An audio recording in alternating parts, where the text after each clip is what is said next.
Thank you all for coming. This is the last Performance Art Daily. Just a note that Cindy Baker is just around the corner, sleeping and doing other things in her glass cage. And Adrian Stimson is down the street at 205 Richmond. So he's there until 5 o'clock, I think. And then tonight is our last night. I don't have the, what? Joanne Mars and Johannes Sitz. Yeah, Joanne Mars and Johannes Sitz are performing tonight. Not to be missed. Kind of a crazy, wacky ending to the festival. I don't have the blurb about the, we're on First Nations land and who they are, because I'm kind of dumb about those things, but I hope I get smarter. So let's just say we want to give thanks to the Indigenous peoples of Canada for allowing us to participate in their country, and hope that we treat them better in the future. And are more respectful.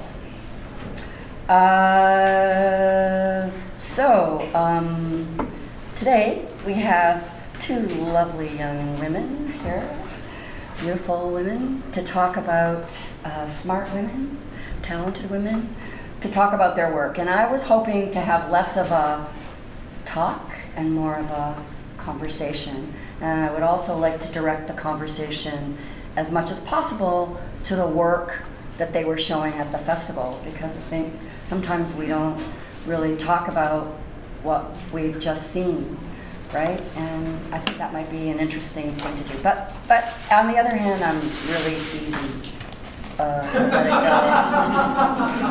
I'm easy in very many ways, but that as well, yes.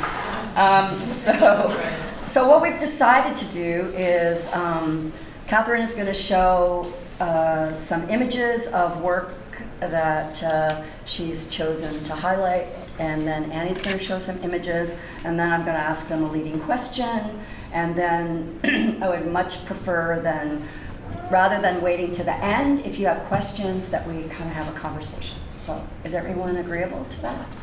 Which is why we make a circle, kind of the old girl thing.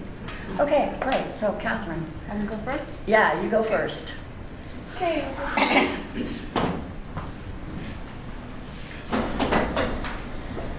Yeah, I was just wanted to say I started the performance in 2009, and I'm still very new in terms of performance artist and performance art, and it is still a lot to learn, like from Anna, from Tanya, from all of you.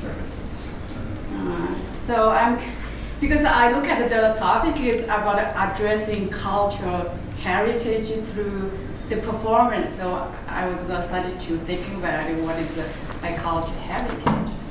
So that's why I put out three works that I was wanting to talk about, maybe related to my cultural heritage. Because I started to wonder what is my what is my real heritage. So I thought maybe all people want to know is the Chinese heritage. So that's why I started to think about like that. The first book I want to show you is I have been there, which so if you are my Facebook friend, maybe you have already seen some images, so I will just do very quickly. So I have been there, so that means each city I visit, I make a new duvet with the Chinese traditional fabric, and I cover myself and lying in front of like historical site and the tourist attraction, and I take photograph of myself. So this is in Toronto, of course, which I did last Saturday. I uploaded this morning, so this I want to show you. So Don't go too fast. okay. Okay, so it's too fast? Yeah, I really love this one. I'm like a big fish. Okay, it's Toronto. Yeah, so I studied this work from last year. So I have so far I did it in 9 cities. I did 2 last year and 7 this year. So this is in Edmonton, Don't go too fast. Oh, You know the pictures. We don't know okay. the pictures. Okay, so what I could do is like this. Because this is not very smooth. Not very soon. Yeah. Okay, this is the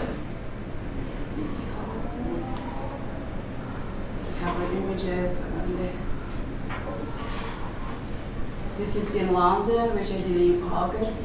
Oh, in August. This is the famous museum. I really like this image because what we can see is I-9 there. There's two people like walk behind, towards that way. There's a whole family of, it looks like who don't belong there. So they just walk forward. It looks like 3 generations. So I'm so glad that I captured this one. This is the new tape. This of course the typical. Oh, too fast, too fast. Oh. Yeah, because I want to save time. Otherwise, hurry.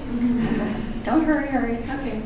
And these are also on your website, yes? Yeah, I just uploaded this morning. I said, oh yeah, I want to show you. So that's why I woke up at 4 o'clock after those. Okay, this one is in Santiago, Chile. So this is a new one, new duet. This is called the Human Rights Museum. I'm really impressed by Chile. They made such a beautiful, huge museum to dedicate to the human rights. It's Chile.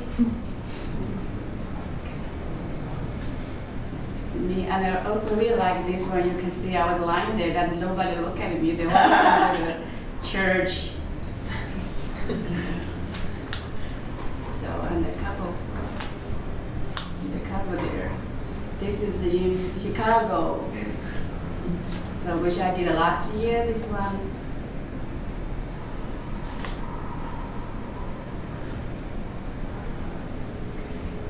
So do you spend some time scoping out the city before you... Yeah, before I go, I'll just do some research on internet and see what is the tourist attraction and the historic site. So, and I saw the image, I would say, okay, I want to be there. This one is in Boston, in the library. This is the beautiful architecture in MIT.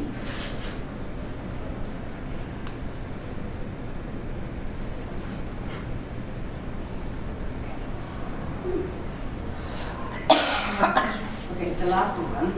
So this is the first time I did it. It was in Colombia, Manizales. So this was the first time I did it, which is last year. I even went this called a funeral house. Cemetery. Oh, cemetery. I took this one, which didn't work anymore. So this work is kind of inspired by the funeral tradition in my hometown, and so it's about when the family and the parents dead. So one parent, the daughter of the family, and they will make a duvet, and they're made by silk. So each one will make one. So for example, you have 6 daughter, your body will be layered by 6 layers. So they will put this kind of duvet before this dead body was before the coffin was enclosed. So that means those duvet will go with the dead body. So for my situation is I live alone in the Western countries, and I don't have children, and I won't have it. And it's always like it's always the question who is going to bury me become a kind of sometimes bother me, because last year my husband was really sick, and it's kind of a question that started to bury me because I never thought about it the death before, and then since my husband get really sick, and I started to thought about who's going to bury me. So that's why I decided to bury myself in the historical site and tourist attraction. just bury myself before I die. So when the real death is coming, maybe I'm not afraid of anymore. So And also, maybe we all know, sometimes we'll say, okay, I wish I had been there. I wish I visited there. But nowadays, I have the chance to traveling, and I thought, okay, I can do something, and so I won't have any regret. So that's why I titled this work called "I Have Been There." And also, this kind of is an advantage about being a performance artist, because your body has to be there. So and I have this kind of opportunity to traveling in the world. So that's this work come from. And another work is I want to show you is related to the cultural heritage. It's called The Lost 12 Years. So I did this performance 4 times.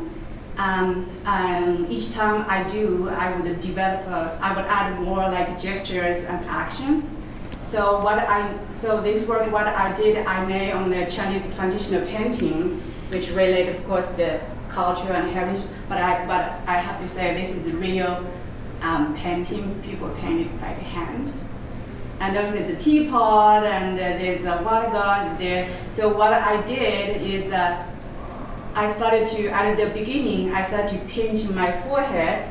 I started to pinch until a dark red dot here. And then I started to use a spoon, make a mark from my chin to the chest. I started doing this until a dark mark up here, so it's kind of like eye from here to here. So I turn around. I start to put the teapot on my head. I kind of like pour the ink from the teapot, and then I started shaking my head, and the teapot fall apart. And then I start to use a water gun, which filled with ink. I start to shoot my head and hard. At the beginning, it was very slow, but then it's very quick until all the ink was gone. So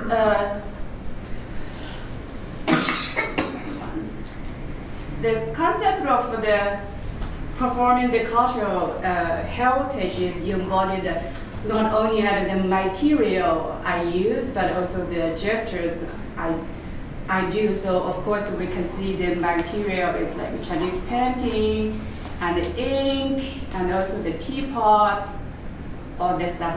Also my Asian body.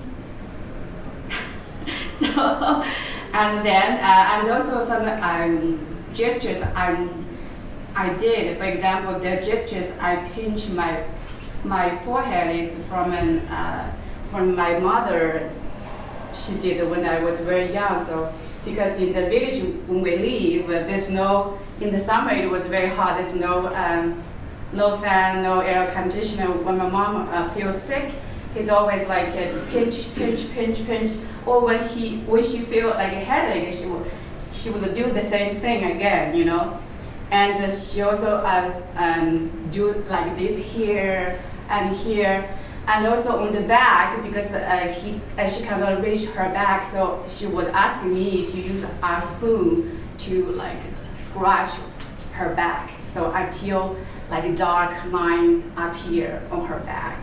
So that is what I was doing. Okay, this work is kind of is like an apology of my 12 years absent of my own culture. Because I feel after I live in Canada for like over 10 years, like 12 years, something has already nurtured me, has already gradually forgotten, you know, and I just feel like maybe it's time to relive this kind of culture. So that's why I kind of like, the reason I shoot myself is kind of like punishment, or it's a kind of like force myself to take this cultural symbol, which is the ink.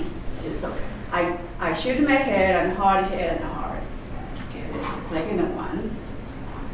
As the third one is related to this topic, it's coming home. This one I did in 2015, which is last year.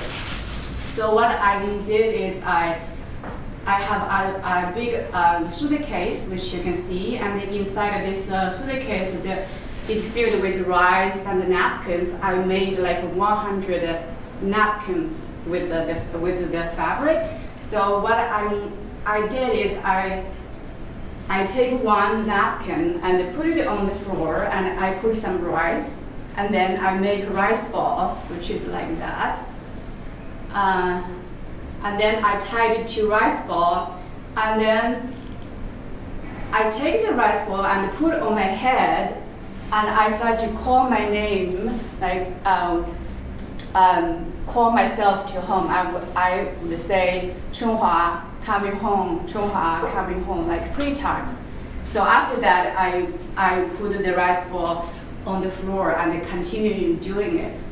So it lasted for 90 minutes. So the audience also encouraged to participate. So we are together to make a rice ball, but they are also encouraged to take the rice ball to home and put it beside the bed for 3 nights, and then they eat it.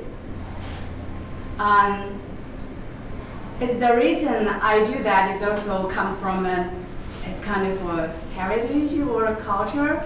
It's because when I was young, we don't have like much like medicine. When I was sick, my parents often believe I lost my soul, because I always go somewhere and I lost my spirit and soul to somewhere. So that's why I was sick.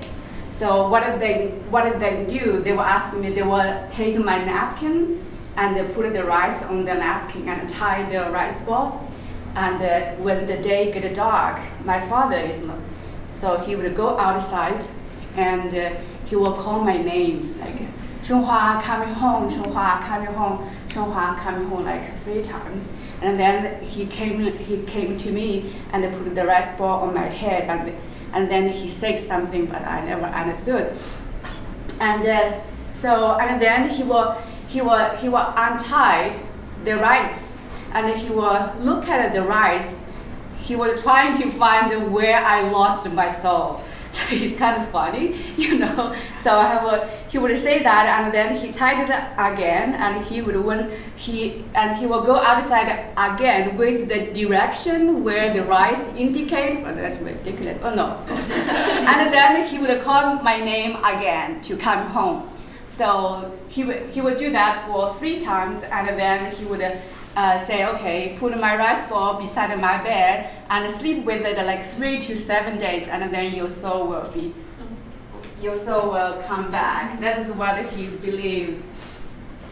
So for us, because for my family, they often call me to home. But for myself, so in my performance, it's different because I call myself come home, because I was always remind myself I should go home more often, because that's what I don't, and also that's the space that nurtures me and shapes me, and I'm also very grateful and being an artist, because there's always opportunity to share, to exchange their ideas, and continue to carry on my cultural heritage through the performance.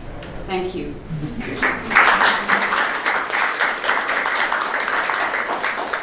Cheung, Yeah. where's home? That's a big question. But just, you said that I should always go home, but I don't go home enough. Where do you mean? We are supposed to think about the home is a space, it's the origin, so that's why I thought maybe home. It's bigger than just like a Yes, physical place yes, of yes, where you grew yeah. up. Or Yeah. Anybody else want to ask a probing question?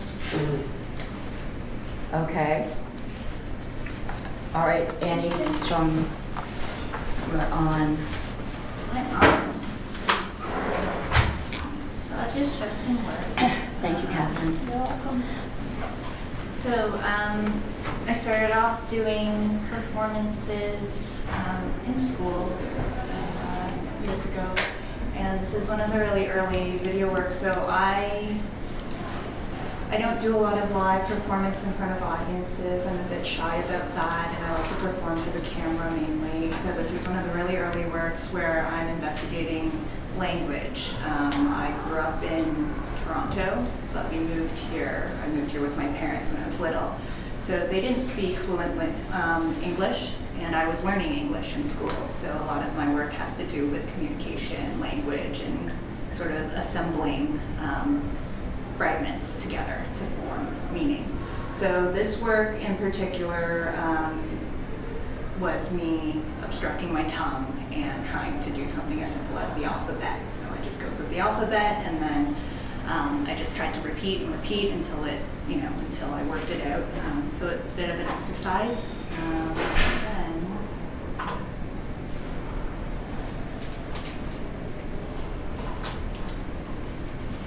And then I was making work like this a few years later. This is a performance piece for video where I asked my mother to participate with me because, again, I'm trying to create, I was trying to find the meaningful connection between my mother and I. And so I found that my maternal grandmother was the right conduit where she meant something to both of us, and I wanted to explore where that went. So we create this video together. It's shot separately, but obviously assembled together, where we're playing with my grandmother's objects. So at this point, my grandmother had passed away for years and years, so I didn't really get to know her. So I'll just play a little bit of this.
So in this work, my mother and I chose a series of objects together. I consulted with her about it, and I gave her very little direction except for timing. And I asked her to place the objects on the table just as I was going to, and I really play with the objects, obviously, and my mother took a very reserved approach because I think that was just what felt natural to her, and we just went with that. So that is that piece. And then in terms of performing with other materials that aren't as specific, so I wanted to try to broaden it out a bit where we're not dealing with such specifically personal artifacts from my family, but related more toward the kind of struggle, trying to embody the struggle of bringing things together to create something cohesive. So these are video stills of a performance I did with 2 cast concrete blocks. So I cast them knowing that I was going to perform with them, and then I document the performance in order to use that toward an installation. So that would be this. So after performing with the blocks, I left them in the same space, in the same configuration, and then brought back the video to project onto the space, or onto the objects.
work goes back and forth, and a lot of, especially the video work, runs on a loop. And I think that was a matter of convenience at first, but I think that it's more than that.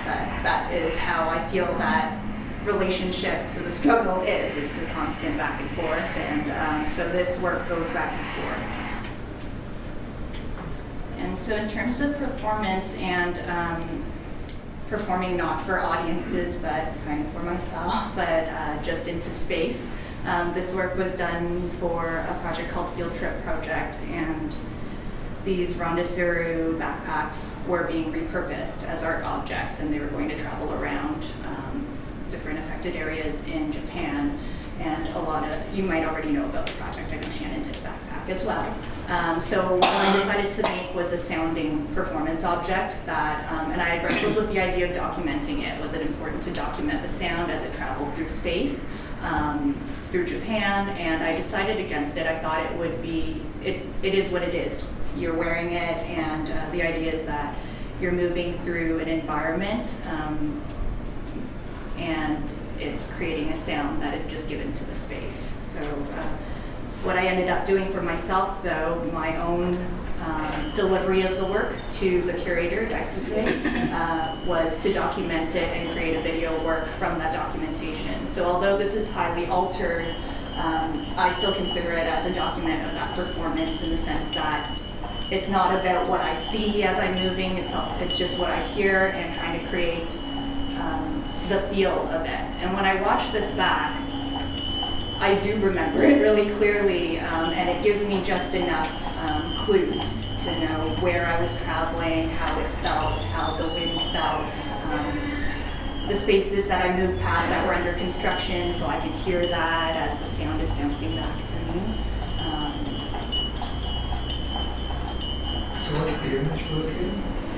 So how this was created, these are photographs. So instead of doing video, I decided, in case I wanted to use the photographs, and I wasn't sure yet, so the whole thing took shape after. I just took photographs, and I knew that I was recording the sound, and that was the main thing. And then I messed around with it in the video editing software and found something that felt right, I guess.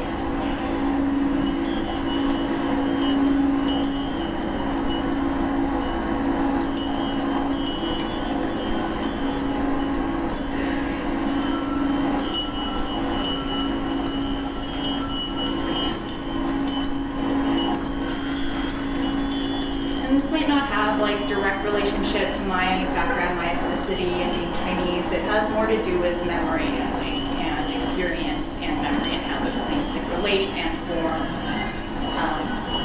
my sense of self. And then we're gonna, I guess, this is another piece about how we communicate language. So this was a work where I enlisted 2 other performers to work with me, and we were what you might call avatars, or we were being driven. We were the drivers of go-karts, and I like to play with technology, so we were wearing wireless cameras that fed to monitors, and so it was an open call for participation. Any audience members could come, sign up for a slot. We were running, I think it was 6 races, so you could choose 1 out of 3 drivers. So I was one of them, my friend Graham there, you can see him with the other helmet, and Tad Hazumi was also the other driver. And so we're gearing up, and the image on the right shows people looking into the monitors, and what they're doing is giving us verbal direction, verbal cues.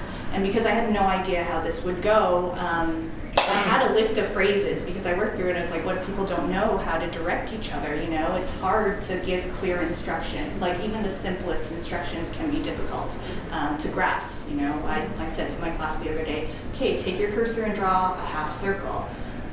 I got all sorts of different things, and I don't know how I could have been clearer, but then I realized that it could be interpreted in so many different ways, right? So this is a short video document. I'll just play this whole thing out, though it's 3 minutes long.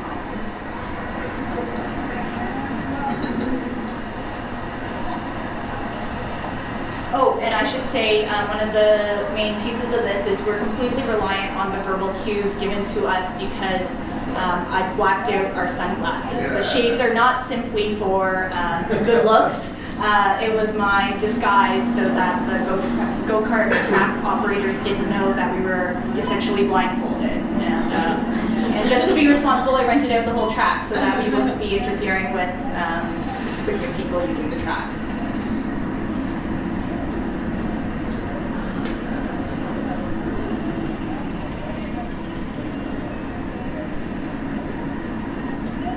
And it looks like we're going fast, but we're going really slow.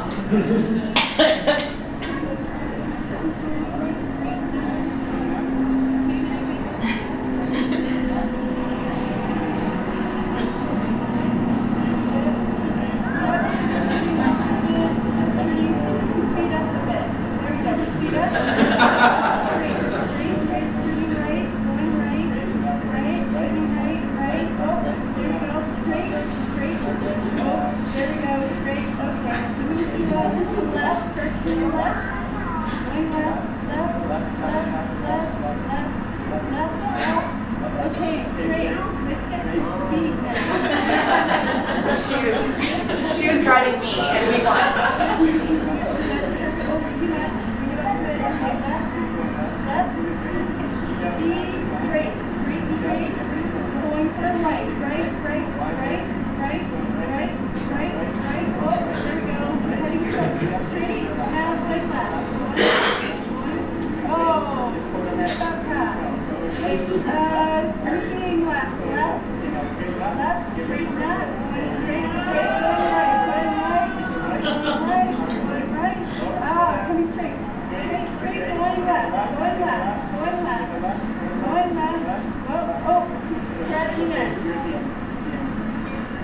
So the sheet of phrases that I thought would be helpful, like hard left, sharp right, that went out the window, and everyone, it was really interesting to see that in this scenario, paring down language to the most simple worked the best. And to be fair, I work with Marla, so we have a good way of communicating firstly, so we had an advantage. And these were just the objects that I handed out after, because there is always a loser in competitions. So people were gifted a go-kart ride so that even if, so that they could actually drive themselves. Yeah. So I think that's what I wanted to show. Okay, great. Thanks.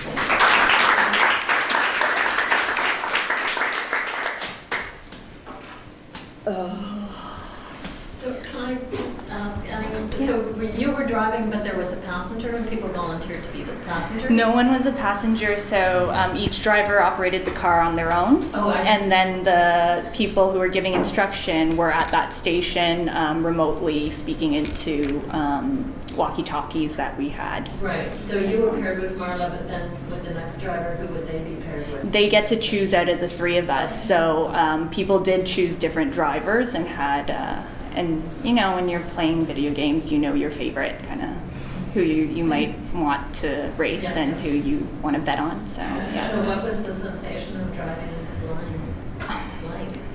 It was nerve-wracking. I found that our three personalities really came out. I'm very cautious, so I would drive quite slowly. And Tad, though, he just went all out, and so he was actually hard to communicate with, I think. He lost most of his races, so I can only draw that conclusion. So, and Graham was kind of the moderate one, so yeah. So like they could tell me to speed up, but that's also relative. How fast do I think I'm going, right? So yeah. And I told the go-kart track operators that we were just nervous drivers, and it was a bit of a rally around us so that we could learn to drive. I don't know, I just made up something that they bought. They were happy to buy. Paid for the track, so they were fine. Yeah. So they didn't know you were... No. I think they knew something was going on, but we had to kind of keep it a little quiet just to be safe. Yeah. Forgiveness more than permission, right? So. Yeah. Anybody else have a question about any of that work? Comment? Yes, Vera. To both of you, I guess, what comes first for you? Is it that you start making a certain body of work, and then you see that it all has to, like a lot of it has to do with sort of your different experience of where you are because of a certain cultural heritage, or is it that you feel like there's all this stuff that I have, what do I do with it? Let me put it out in this way. Did you want to start? Okay. I have always been exploring kind of my own identity as a Chinese. I thought of myself as a girl at first when I started doing these performances, and then as a Chinese woman. But then I think I felt like it might be looking at myself even too narrowly. So then to think about the broader ways in which I construct my own identity and form language that can be understood, because I think what I'm looking for is to be understood in some way, but also accepting the fact that we can never be fully understood even by ourselves. So usually it's the idea that comes first, and then to find a way to make it into art, make it into a work that can be read, that's legible. So, yeah. Well, my situation is I don't deliberately to do something. Just say, for example, I'm an Asian, or I supposed to do identity politics, but that's not the truth. It's more what is come to me, what is influencing me right now. So this is what I deal with. It's not saying, okay, I'm going to deal with this identity politics, I'm going to deal with this. It's not come from that.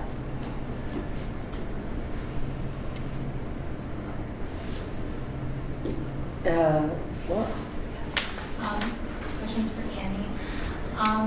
As someone who shies away from live performance, I wonder if you could maybe talk about your experience performing on Thursday night, because I felt it was quite an intimate performance for you, while at the same time still being quite protected and veiled.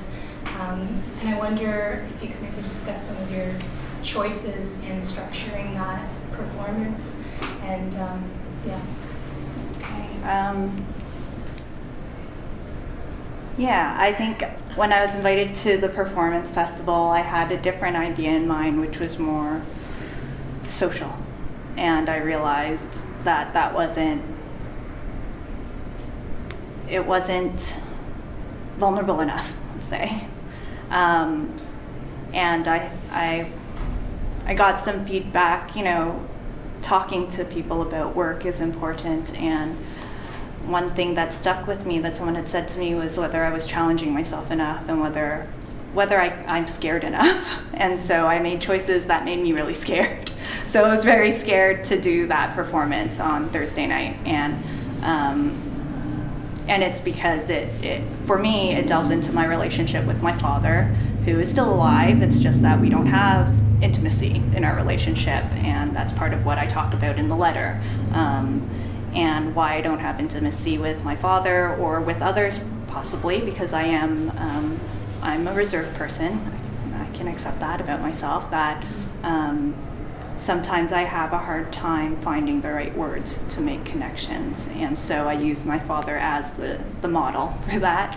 And I'm sure everybody here has those relationships as well. So my hope was that it would be relatable, but also what scared me was that I was using my father and my language, or I guess that is my language. I can't even say that using Chinese because it wasn't proper Chinese. It was my voice that I was trying to create, trying to assemble together to speak to my father in the way that I feel like I naturally would if we had more complex conversations. So, and at the beginning of shaping this performance, that was where I stopped short before what I call formalized it into more of an artwork or a performance, because what I sent to Tanya and the collective was a tech drawing, which I'm most comfortable with, and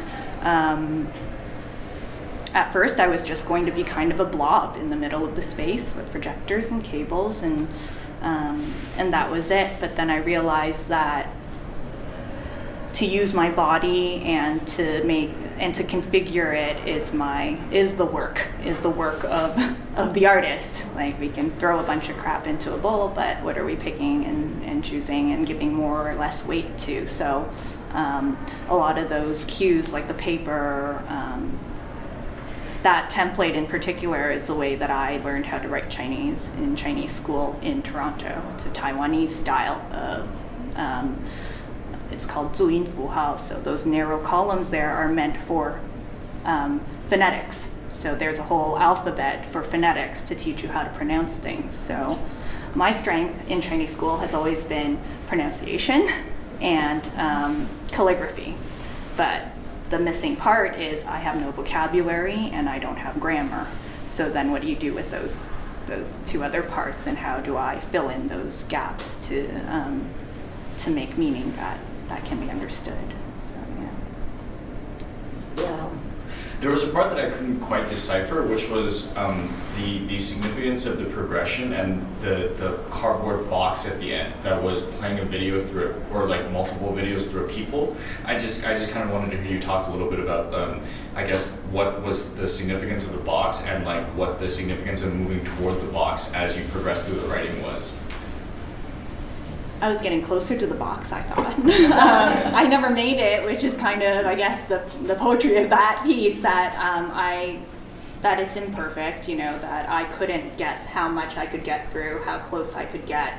The box itself was part of another series of work that I had done, and I realized that is the format for how I wanted to look at video, especially home video and edited home video. So what I've been doing in my practice has been collecting home video without knowing what I'm going to do with it, and then finding pieces where I'm like, I need this element to inform the rest of it. So there were, if you saw the box, you probably saw some footage of a car ride, which I talk about in the letter, but that could only be gleaned if you were there in that moment, or if you looked at my chicken scratch kind of notes and could sort of cobble together some sense in that.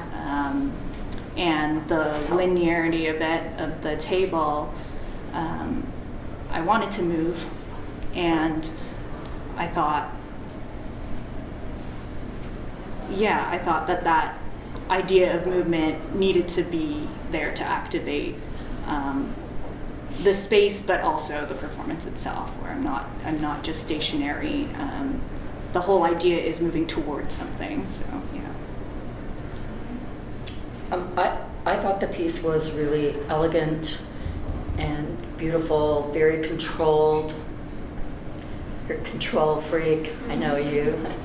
And I liked that. And I know your fear of performing live, which is why I wanted you to come, because I wanted you to challenge yourself, because I love watching you perform live. But what I found interesting was that you put your back to the audience, where most of the audience were.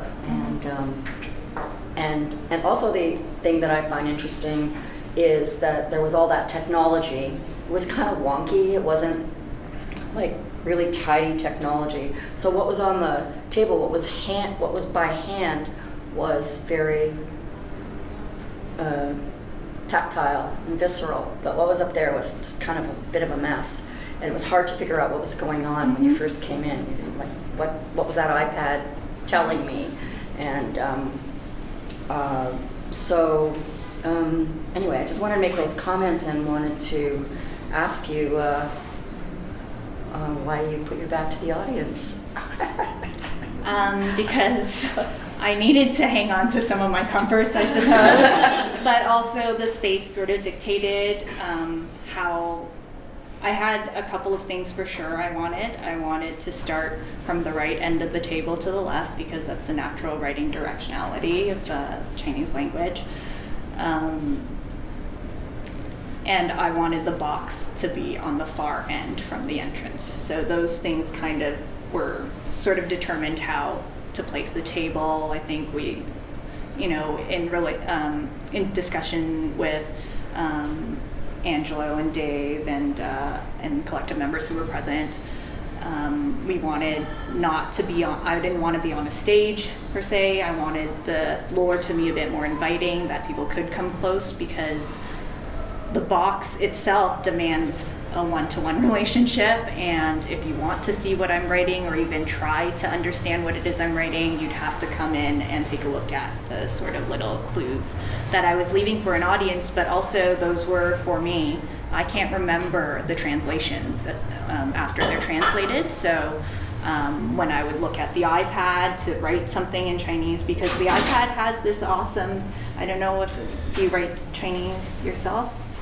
You can write, yeah. So on the iOS, you have the handwriting keyboard, right? And so if I don't understand what a word is, even on a Chinese menu, I can write that in, have the computer read it back to me, because I know all the dishes if I hear them, but I can't read a menu to find out what those things are. So it's very oral for me. And I didn't want it pristine. I think in my write-up I said I want it to be kind of workshoppy even, that is the experience I have in terms of sort of figuring things out. So the mess on the glider was purposeful. I mean, I didn't make it messy on purpose. It was that way. We have a lot of cables in the technology, so I didn't want to control it. So it's funny to hear that it was very controlled, because I guess it is. It ultimately is. But I tried to relinquish control as much as possible, because I think that's the place that sort of scares me the most. And I think that's where it shows vulnerability, and I think that's what interests people. So, Catherine, do you want to talk a little bit about the work that you presented at the festival, and maybe in relationship to the other works or not, or just what were the boats about, just why you chose salt?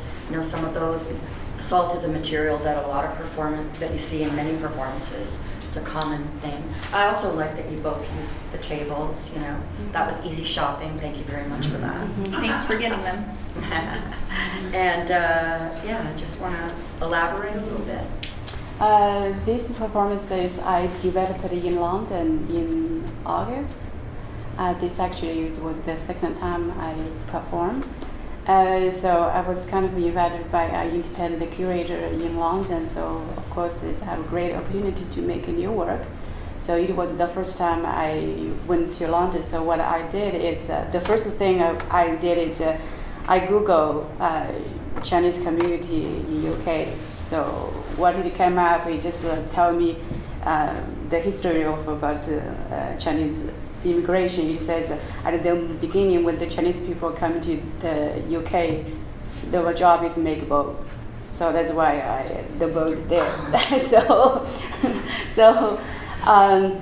And then the second thing I did some Google is what happened in UK right now. What is the most important thing happening in UK? Then I noticed what happened is the UK wanted to be independent from the EU. So that's kind of shocking me. So I thought, and also record in I put my own experience whenever I go. The question of where are you from is always being the first or the second question to be asked. For me, it's very hard to answer. It's very hard question to answer. Maybe for other people it's easy. For people who have a different background, so it's very hard to answer. This is refer where the home is. So that's why I come up an idea. I was just say, okay, maybe I walk on the street and ask people, just say, where are you from? Because so that's what I did. I recorded 156 people's voice, and then I studied put them as a background voice, and I also thought about most of refugee which we see they come from the sea. So that's what which is Francisco.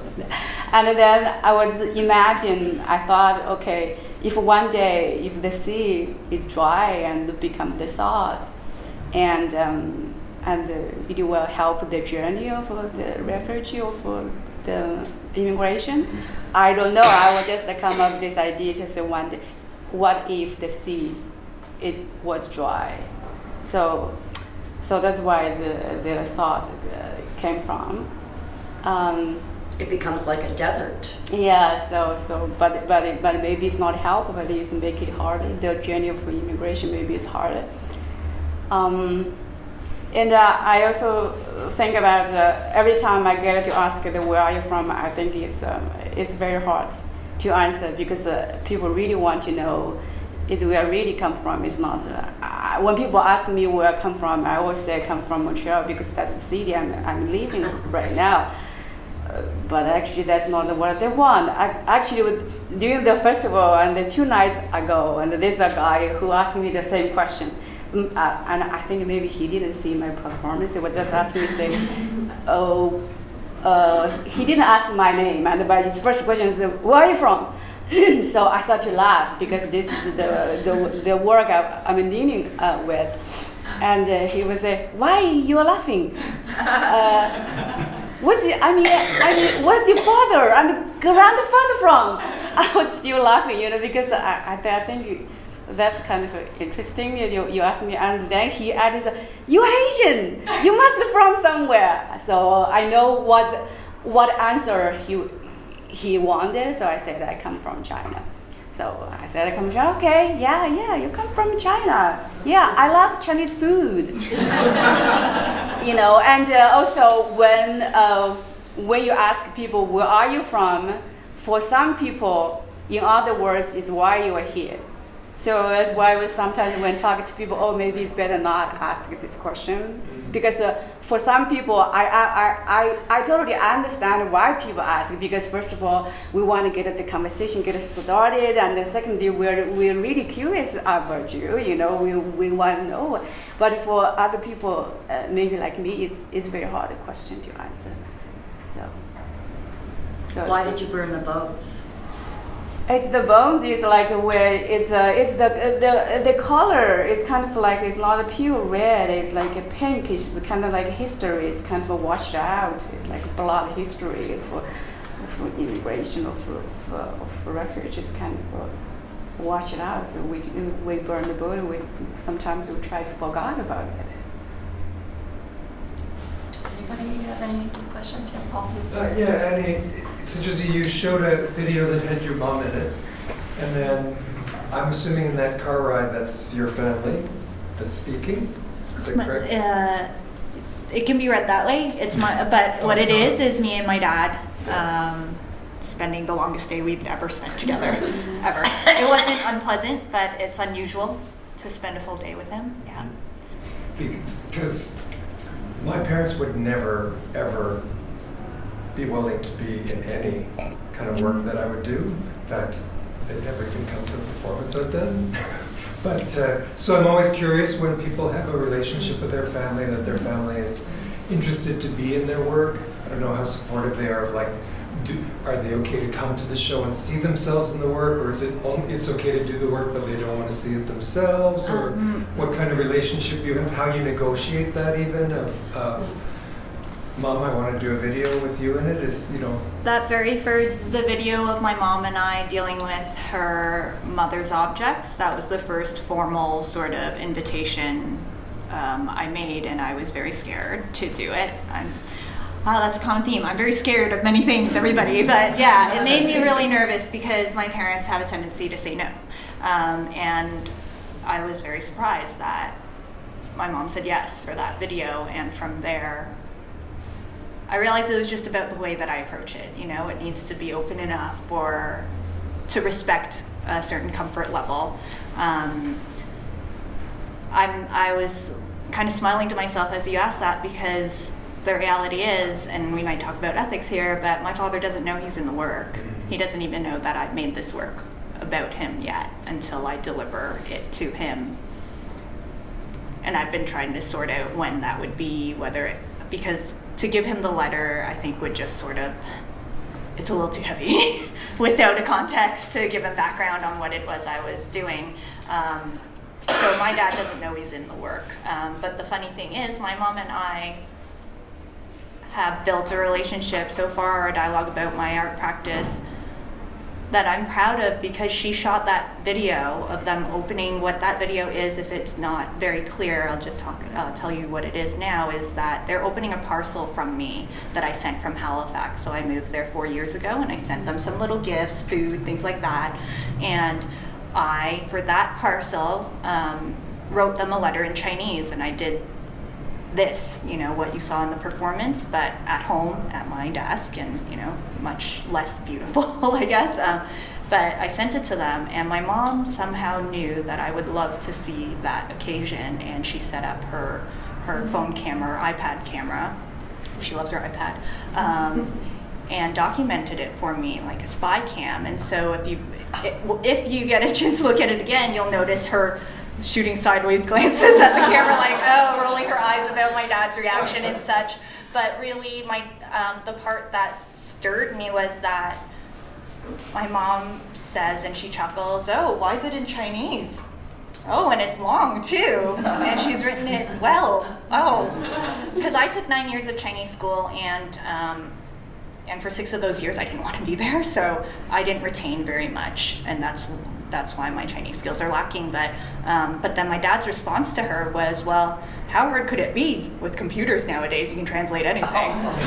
But this is a man who checked out of email from 1998 onward, right? So he just thought, that's too overwhelming. I don't want to check emails anymore. Just delete my account. That's it. So he has no understanding of what it is to use these tools, and that a computer can do a lot and the internet can do a lot, but it's really what you make of it, like any other tool. So that's what that video was about. I grappled with the idea of translating it or not and making it more accessible to an English-speaking audience, but in the end, I think my decision was based on the fact that it is obscure, that it is hard to understand. It's even hard for me to understand a lot of it. So yeah. Well, the performance is set up in such a way that there's time, people can be in the space a while and sort of figure out what's going on, and I think that's really a nice aspect of that particular Thank you. one. Thanks. Conversation.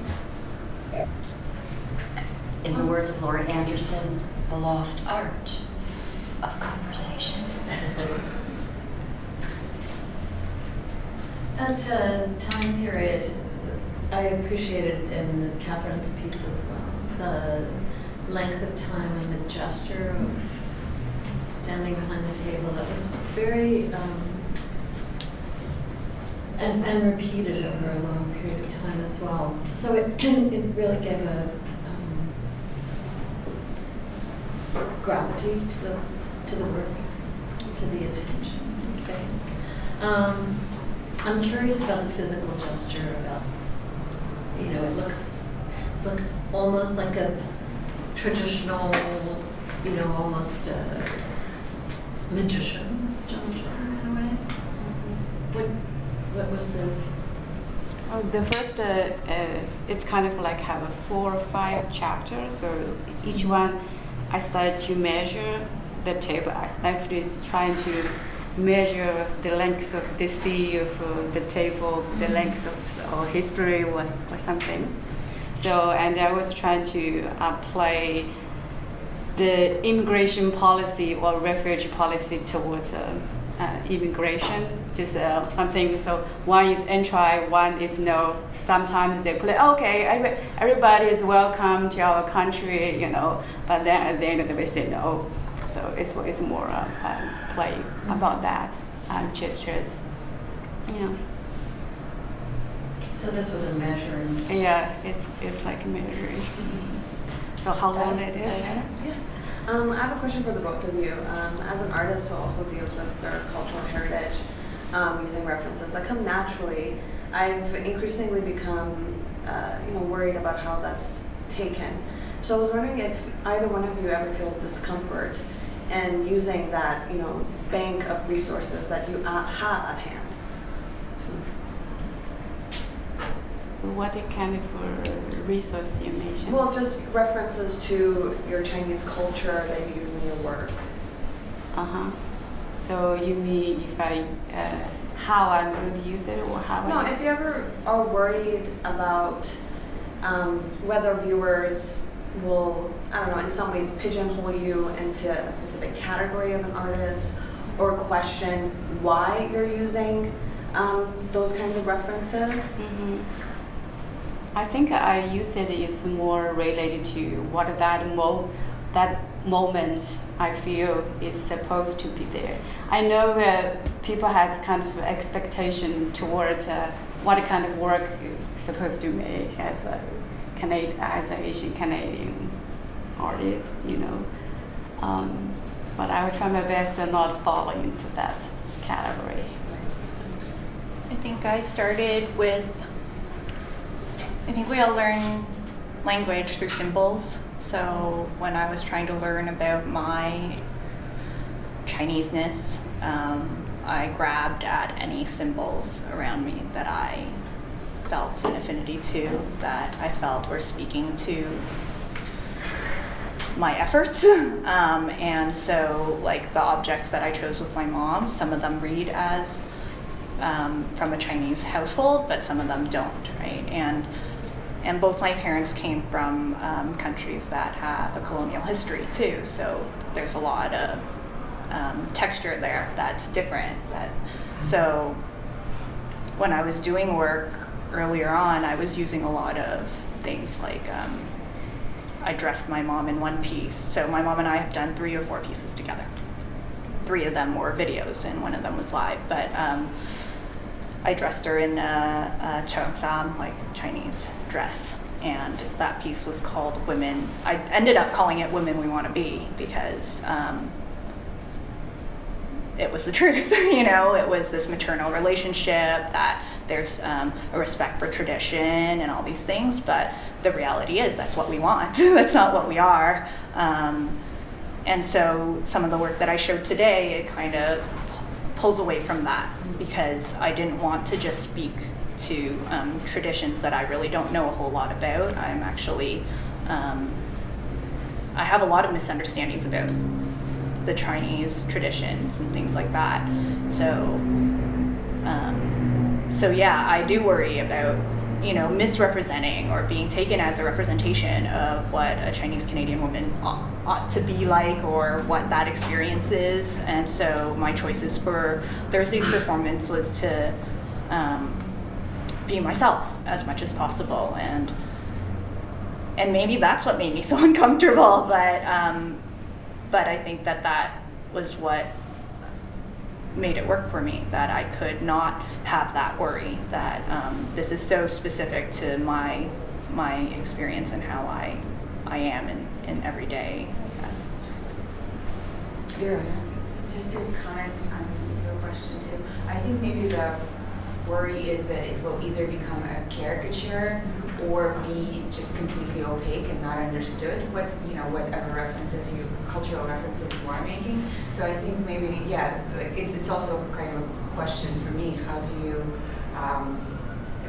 mediate that? Like, how do you make it understandable, or maybe just understandable enough, or not go into just like a cultural caricature where it's... Well, it's interesting because it was one of the questions that I was trying very delicately, struggling with how to phrase this without being politically incorrect, which, like the elephant in the room is, we've chosen to isolate the 2 Asian women here on a panel, and it was my choice, it was my suggestion, because I wanted them to speak about their work, because I like both of their work a lot. I'm going to frame this question, I'm going to rephrase Diana's question. Do you feel it's your responsibility to perform the Asian body? You are Asian female bodies. You can't, no matter what you do, you cannot not be that, right? So already, it's like I'm a woman, right? I cannot not be that. So every performance that I do, I have this body, right? So I'm wondering to the guys out there, do you face this issue? Do you think about that? We as even just take the female part. The female part of the body, it's like, has been so overly represented in art history. So we have all that baggage as female bodies to bring with us, and you have the additional baggage of, I mean, maybe not baggage, but maybe it's a plus, maybe it's a minus. Sometimes it's a plus, sometimes it's a minus. So I don't know. I think it's a really interesting discussion to have about how that body reads in a space and what each body brings just as a body to a performance. I mean, I think in Catherine's work, I've witnessed the way in which you quite carefully played with the line between the stereotype and setting up the stereotype, and what kind of power there is in that in your Husbands and I project. So maybe, I don't know, maybe you can talk a little bit about that, because just to give context, that was work that you started in Vancouver when we were both students, and I curated that work into a show, actually with Manolo's work and other people's work, and one of the reasons why I wanted to curate that work was because I had a sense that you were almost being censored for making this work in a context like Americana, where it wasn't okay for you to be talking about sexuality. It wasn't okay for you to be talking about interracial sexuality. Actually, because Husband and I was my earlier work, which I made in 2009 and 2011. What's the work? The Husbands and I. So, and sometimes I play around about my Asian identity, about my stereotype, because I used it as a strategy. Because this are different between how the majority media portray Asian girl, how the Asian girl herself to portray herself. So when I did the Husband and I, because it's people think about it pure cliche, even though now people still think it's a cliche. What I did is I wear my Chinese dress and then go on street and ask the white man who just beside me become my husband for 1 minute. So they all act as my husband, will act like husband, and I play around with their own fantasy. And later I started to advertise myself. I said I'm an Asian, artistic and compliant Asian girl and looking for a white husband. I emphasized the white husband to take me to his home as his wife or something, and we spend a day together. So I spend a day with them who respond to my ads. So in that one, the strategy of using my Asian female body, I highlighted my Asian female body to make this work, because I know that's what they want. That's just because the young Asian wear this kind of Chinese dress, and that's what I like. So that's I play around as a strategy. I'm just curious, have you been in a relationship, like an interracial relationship in the past, before doing this work or after? Interracial? Having a white boyfriend or white, no, okay. At that time, I was married. Okay. I'm just curious because all of my relationships have been interracial, and so it's just been a different experience, I think, but I think it's true that when you approach strangers on the street and offer yourself as a stereotype.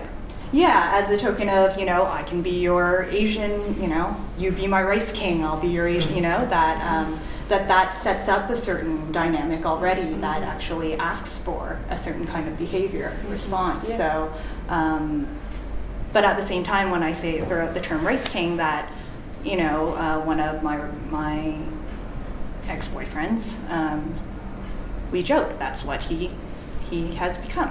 Every girlfriend of his was an Asian woman, but that's not to say that he needed me to dress up in garb and behave in a particularly submissive way. I think part of it was that I'm not submissive in that way, so that is the inversion of that experience.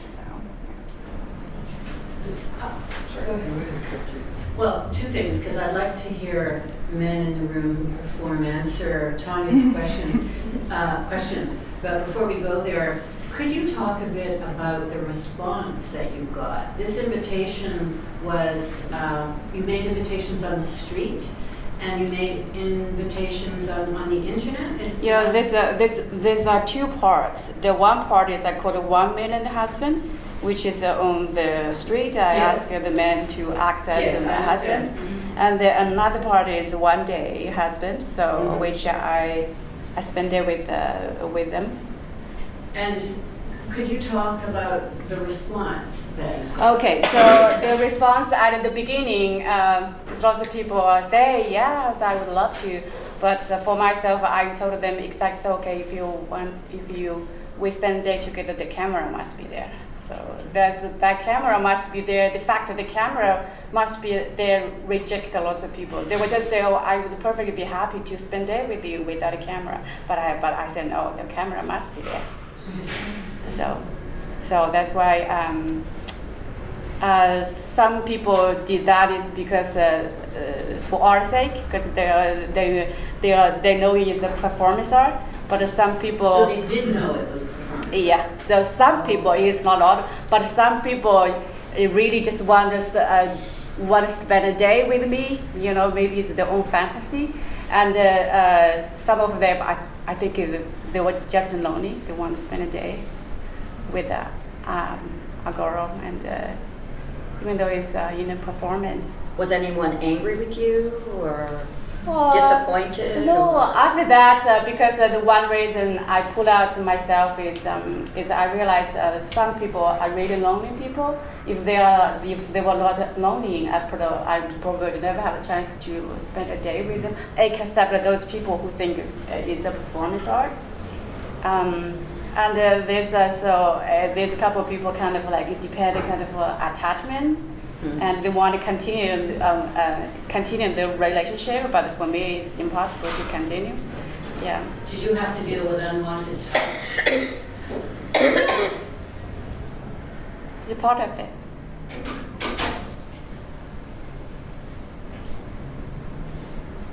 Was the camera for documentation mainly? So it wasn't, ideally it wouldn't be part of the work, right? That people would behave naturally without knowing that there was a camera there. That would be more ideal. I think they are part of like doing the performance as well because they know the camera is there. Okay. Yeah, I see. yeah, a part of like a kind of like reality show.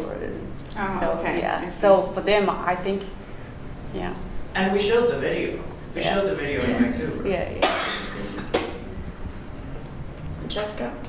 I had more kind of a comment. As you were talking, as you were presenting these two bodies of work, I sort of I had an idea. I love generalizing, and I was, and then I completely realized that it doesn't work. But I'm just going to put it up. So something it seems to me that your strategy, Annie, is really to find a personal connection somehow with this heritage, with this identity. It seemed to me, Catherine, that you were sort of working more, sort of using these images sort of in a more sort of like a less, not going the personal route. Although there's a lot of personal elements. I thought it was beautiful, the story of your father, where that comes from. But still, the image we see, we don't see that connection as explicitly as we see it in Annie's work. And so I was wondering, maybe this has to do with the fact that you have two very different identities. I mean, you grew up here, and so you're connecting.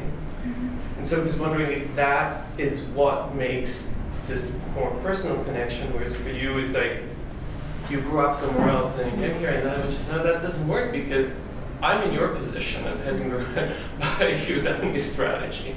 So I was really trying to figure out, because for me it's very much using the personal connection, although I didn't grow up here. So and so that idea of the coming from somewhere else being something that makes you more aware of what you stand for, and so you negotiate with those images. Whereas growing up here, you have a more personal connection. I don't know if I make this clear, but it's clearly the generalization doesn't work because I realized that in my own example, sort of like to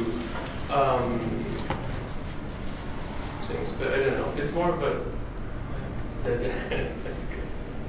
comment, but but I also wanted to. I think that's a very interesting question you were asking to the men around the table. Well, you know, I mean, I think about it. Now I'm an old female body. You know, like I can't pretend to be 25. You know, like. You can pretend. Everyone can pretend. We can all pretend. No one will buy it. Anyway, you know. I mean, I think women grow up. I mean, we go back to the gays. You know, it's like we are trained as females to be hyper aware of how we look and how we behave and how we act and how we're perceived at every moment. I mean, I don't know. I don't think that has changed so much over the years. Well, I also think it's totally true for gay men. I would say that, I mean, just looking around the room, almost everyone's body here is marked in some way. So there are no unmarked bodies anymore, really. I mean, well, if you're going to throw that out to the whatever categorical white male performance artist, there aren't any others. Speak for all men. I'll speak for Jewish performance art. Jewish. So everyone he's can marked. find something everyone is that marked. both turns everyone else into another. I mean, Yeah. everyone's got it. And, you know, I don't want to pretend I understand what the female experience is, but by the same token, you know, the woman, a non-Jewish woman isn't going to understand what the male Jewish experience is like. Or maybe you have a bit more insight into it. No, I mean, I get that. I mean, I get that, John. I mean, But I think for me, the interesting thing that while both Annie and Catherine occupy an Asian body, I don't think I necessarily read both their pieces as pieces by Asian women. And I actually felt, and I felt a very strong connection to Annie's piece because my grandfather spoke Yiddish, no English. I speak English, no Yiddish. And my father was sort of in the middle, good English, not so great Yiddish. And there was always this so to me it was about bridging a communication divide. So I think that Annie said early on that it was a piece about language, and many of her pieces were about language and communication. And to me that's universal. So it doesn't matter if it's an Asian woman presenting or a Jewish male presenting. That to me at least is universal. And intimate, and part of my intimate experience. Yeah. And I would, in the fact, say the same for Catherine's piece, which I read, is much more about the Mediterranean crisis right now. You can't see a boat sung in water without thinking about the Mediterranean. So, you know, with the reference back to Chinese immigration to Britain as boat builders was not something I was aware of at all, and so we never read that into the work. Well, often the subtext of a performance is there for the for the artist, and that's why you have talks so that you can find out the intention and the motivation, because I think that's the best thing about the PADs. So we are wrapping it up now at 2:00. So I thank you all for coming. Thank you.